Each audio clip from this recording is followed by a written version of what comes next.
All right, this one should be fun. Now, there's a reason that conversations about men and women have become so volatile. And it isn't just because people these days struggle to define what men and women even are. And it isn't because the subject is unimportant. In fact, it's because it is extremely important. In fact, absolutely foundational. But we've lost clarity and consensus about what men and women are for, and that hasn't just changed relationships, it's destabilised families, birth rates, responsibility, protection, and societal continuity itself. And once those things go, everything else starts to wobble. Now, I realise that the very phrase that I just used there, what men and women are for, sounds reasonably impersonal and largely functional. And that's because it is.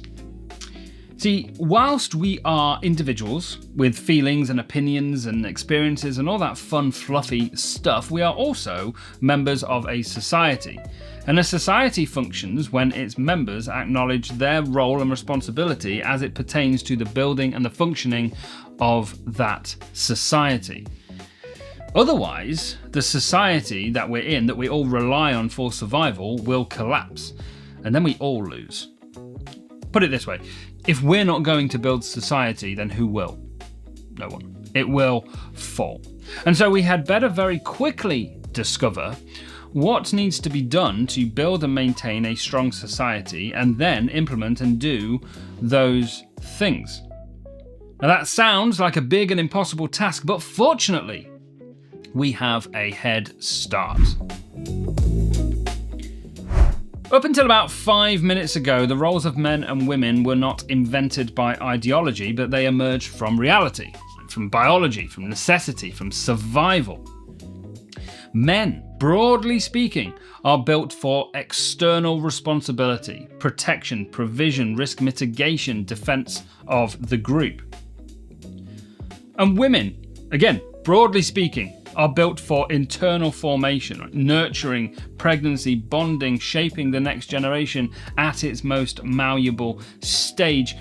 There is no hierarchy of value in these roles, only a recognised division of labour rooted in what actually works. Broadly speaking, women built society from the inside, and men stood guard with a sword to protect them while they did it. As time goes on, the need for the sword diminishes, thankfully, but the need for protection remains. Protection from hunger, destitution, adverse weather, etc. The man worked, doing sometimes irrelevant and unimportant things to earn money to bring home, to make provision for the women to do the actual important thing. And this worked well enough to build civilization. Now, I want to talk about careers, right, jobs, because it is a central pillar of the conversation that I want to have. Our society is not surviving on the pursuit of career. And I think that's just obvious, but it's also obvious that it would be the case, because none ever has. A career is a means to an end. It's not the end itself. And this is evident by three separate propositions. Firstly, it is historically and anecdotally evidenced and understood. We did the stuff so that we could survive. We didn't survive so that we could do the stuff. Secondly, industrialization, followed by deindustrialization, followed by automation, then AI, then whatever comes after that, quickly changes career opportunities and the nature of what we can and need to even do. Thirdly, it is self-evident that a concentrated focus on career necessitates that it is, in fact, the end goal, meaning that there is no higher goal.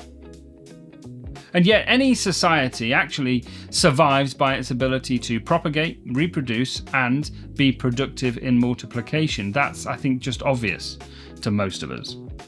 And our society, therefore, is no different. It will not only survive, but actually thrive in correlation with how well we can birth, raise, nurture, and teach those who come after us, the children.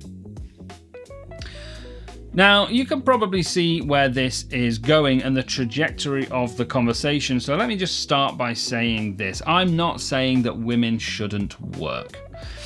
What I am saying is that all of us, men, women, everybody, well, those are the only two categories. In fact, that's a separate video though.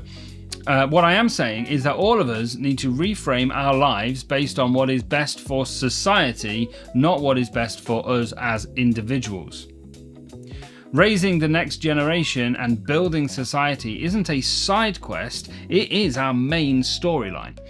And it is a responsibility for both men and women to do together, but in vastly different ways. Women's influence was never small. It was and still is absolutely enormous. Women shape values, emotional stability, attachment, really future citizens. And likewise, men's first duty was never self-expression, it was responsibility, first to their family and then to society. A job wasn't the point, a job was the tool. Women hold immense power in our society because a society lives or dies on the decisions that women as a collective make, who they partner with, whether they have children, how those children are formed. So much power. And this is a recognition that we've lost. And it's truly saddening. In fact, distilling the maternal figure down to an underclass of insignificance, downplaying the monumental importance and weight that this role carries is, I would say, suboptimal. Need we be reminded that it was Mary who birthed Jesus? Not because she was a girl boss feminist, but because only she could. Or rather, only a she could. Now, there's a piece of asymmetry that I think we rarely recognise, although it's worth pointing out, and it's this, is that women can step into traditionally male roles, especially modern ones. And frankly, I don't want to downplay anyone's job, but it isn't too difficult. Okay, we learn a skill, we get some training, further education if required, we try really hard, practice and what have you, and we can do something, men, women alike. And soon we'll be bringing home more bacon than Homer Simpson can consume. I mean, not today, obviously. Not only is the metaphorical bacon increasingly rare thanks to decisions made by the incumbent in number 11, but also any mention of bacon is now culturally insensitive as well. But you get my point. On the other hand, men cannot step into a woman's role. Biologically speaking, men cannot bear children. Men cannot easily replace maternal bonding in the early stages of development, particularly if one considers breastfeeding. In fact, despite the NHS's insistence, I have not been able to make myself lactate. So, whilst women may choose to adopt male-coded responsibilities, the reverse is simply not possible. And so here's a fun question that will provoke all kinds of anger and aggression. If women can do both roles, but a man can only do one, should society be encouraging women away from the role that only they can fulfill? It's a question worth asking. Now, you will notice the push against traditional gender roles. You may even be supportive of that change in trajectory. Good for you. For the rest of us, however, we should not be under any delusion. This shift didn't come from hatred or malice. As with most social justice frames, it originates from an ironically maternal sentiment to bring about good for all people. Women trapped in abusive situations, lack of economic security, limited choices, dependence on unreliable men. These critiques were not imaginary, they were legitimate. And they also happen to be issues that crept into society because men, as a group, abandoned their post of duty, responsibility, and protection. Now, this is interesting that very claim itself could be perceived as being misogynistic for those that insist that womankind can share an equal responsibility for the fracturing of society. I disagree. It's on us, men.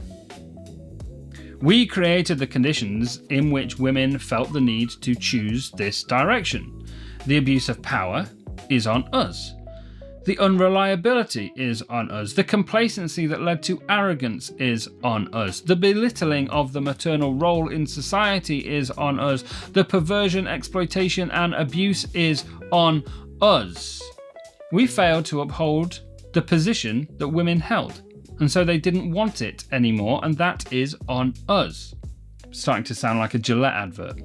Now, then comes the solution, partly fueled by the arrogance of men and our overinflated sense of self-importance and the overinflated importance of our role in society, but also partly fueled by anger towards men for the treatment of women. The solution is this: the woman can be like the man.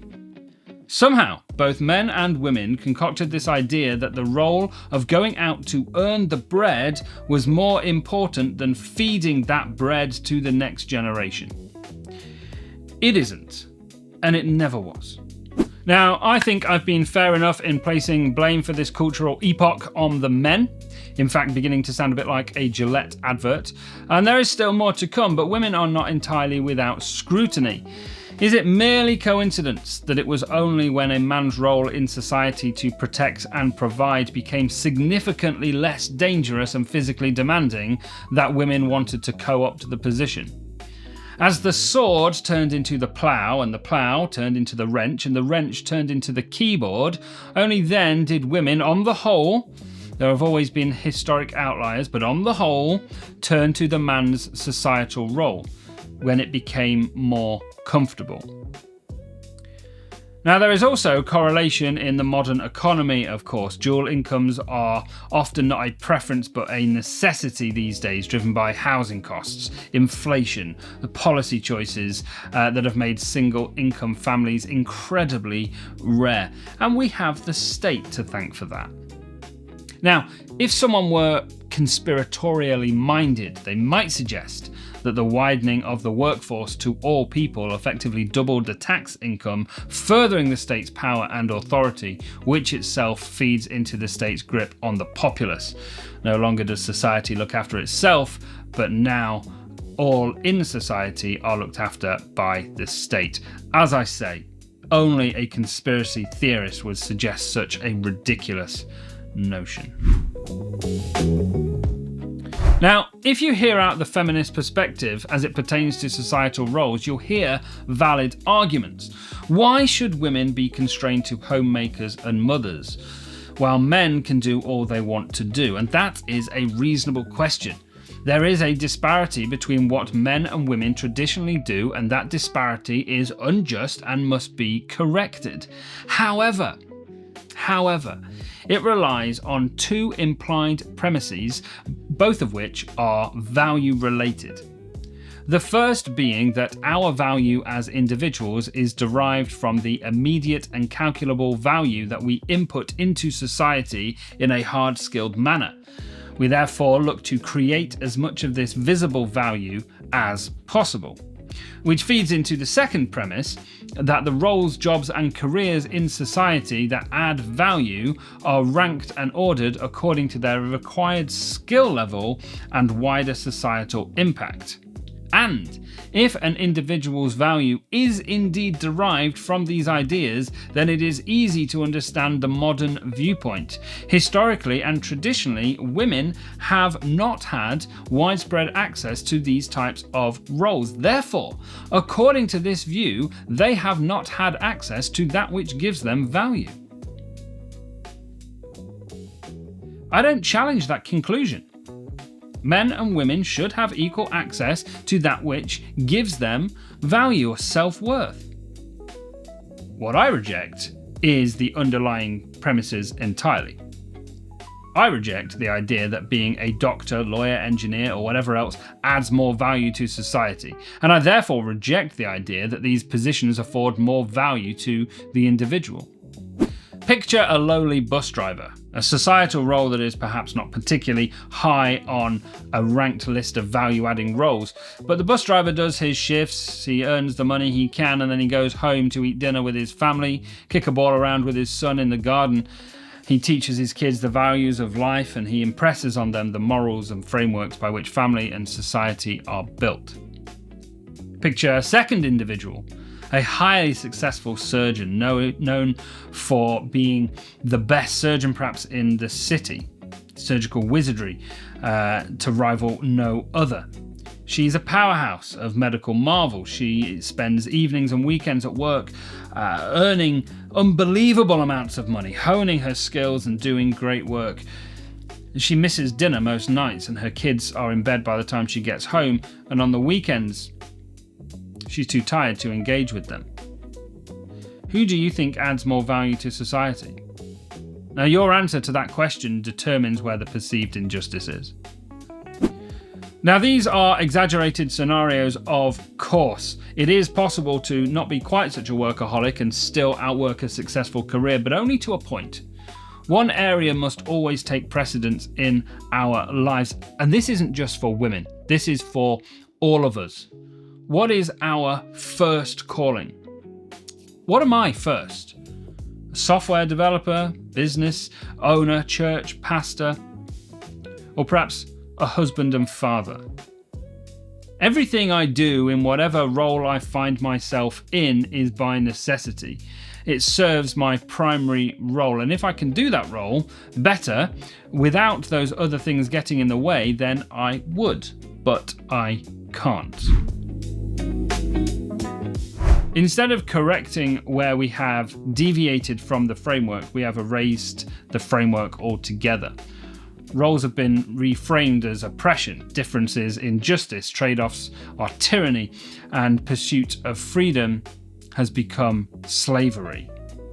When we discarded these ideas without understanding why they existed, we didn't escape consequence. We just meet them later on down the line, and the consequences are already visible. Declining birth rates, delayed family formation, mistrust between men and women, men without direction or duty, women pressured to prioritize career timelines over biological reality, children increasingly raised by the state and institutions rather than parents. Modern culture teaches us to ask this question: what fulfills me right now? But older societies asked, what sustains us over generations? And those questions lead to very, very different outcomes.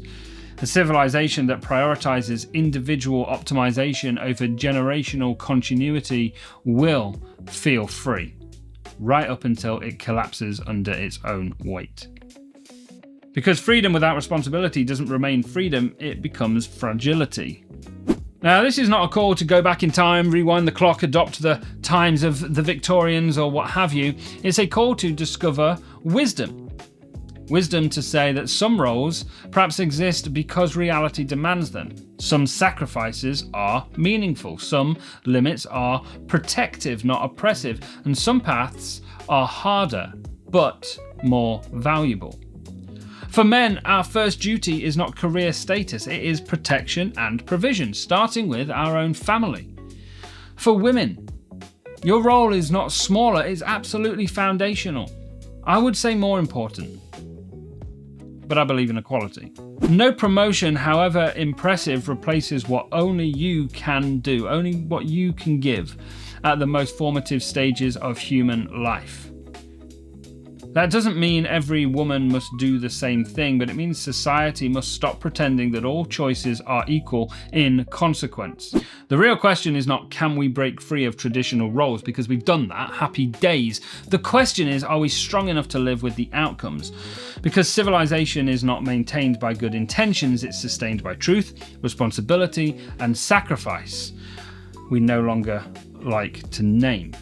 If we want a future that holds together, we don't need nostalgia, we need clarity about what men are for, about what women are for, and about why some roles, however unfashionable, are worth protecting. Not because the past was perfect, because it really, really wasn't, but because reality hasn't changed, even if our stories about it have.